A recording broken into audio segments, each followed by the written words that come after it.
I'm Jessica, and this is episode 4 of Weird and Wonderful Things. So today's Star Wars thing, I'm going to give you a little background on how I acquired it and about the piece itself. And then I'm going to share with you some very cool Easter eggs that I found in my research, which I am very excited for.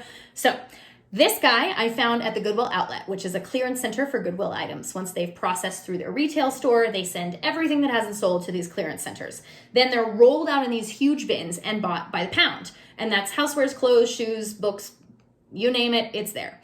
So that's crazy because if you can imagine people picking through bins, it's exactly what your imagination is telling you times 1,000. It is a wild place. So if you see something cool, you have to grab it quickly, shove it in your cart, and then hide it because people will also steal.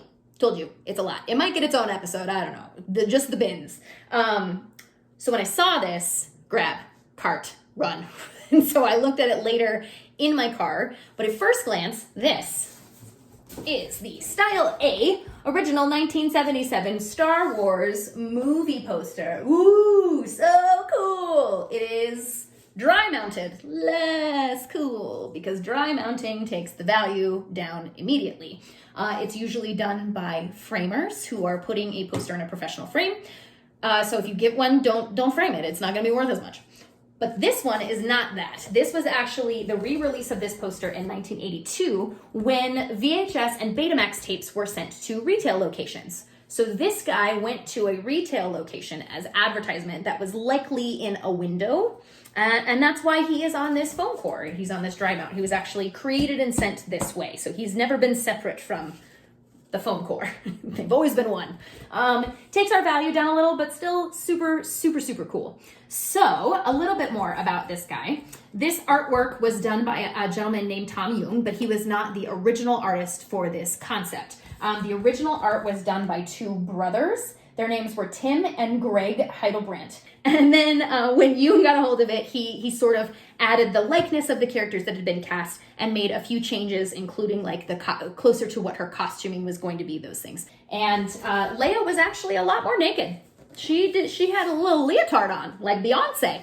But not all of the art on here is actually his. But I'll get to that in just a second.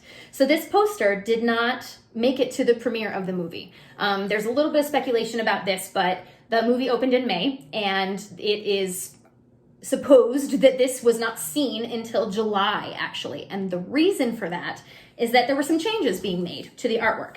The biggest piece that was being changed is actually the addition of these little homies. So the droids were not in the original artwork. And when they asked Jung to add them, he was unavailable. So they had to call someone else. They called a gentleman named Nick Carty, who was another 60s comic drawer. And he came, an artist, he came and added in the droids. And that is part of the reason that this artwork was not quite yet ready. So now let's dive into some more Easter eggy friends. So if you look at Luke's boots, those are not Luke boots. Those, in fact, my friends, are Vader boots. Or more specifically, Vader shin guards without the knee extender. Of course, they are in white. But those are Vader boots, y'all, straight up. So I don't know why he was in those boots, but he was. The second one I want to show you is actually right here in Leia's blaster. Now, this blaster is not the long barrel defender that we see her having at the beginning of the movie. This is more like the DL-44, which is carried by Solo. So she has Solo's blaster in this artwork, which we don't really see her with in the movie. And then in 1977, when this artwork was put into a newspaper for advertisement, there was one more change made just for newspapers, which I think is so interesting. They decided that Leia's leg was too much. You might think this one, but you'd be wrong. They covered this thigh. So the draping was just moved to cover that thigh in newspapers. Because apparently in the newspapers in 1977, one thigh is good. Two thighs, too much. We cannot have the double thigh situation. It can't happen. It's impossible. So because this was purchased by weight and in a bundle of things, it was probably somewhere around $1.50, not very expensive. It is not worth a ton. But I would love to sell it to someone, hopefully locally, because shipping it would be cuckoo crazy pants.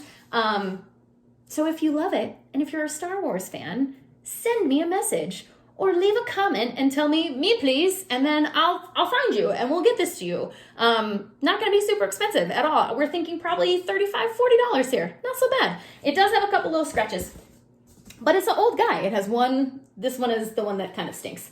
But this piece is just such a cool piece, and I love Star Wars and just think that this is something that if you are a big fan, should be in your world, because it's not one that you bought at like Spencer's. So yeah, I hope you have a wonderful rest of your day, and please feel free to say hello or subscribe or comment or just come back when you feel like it. I'll be here showing you cool stuff. I can't wait for the next one. See you soon.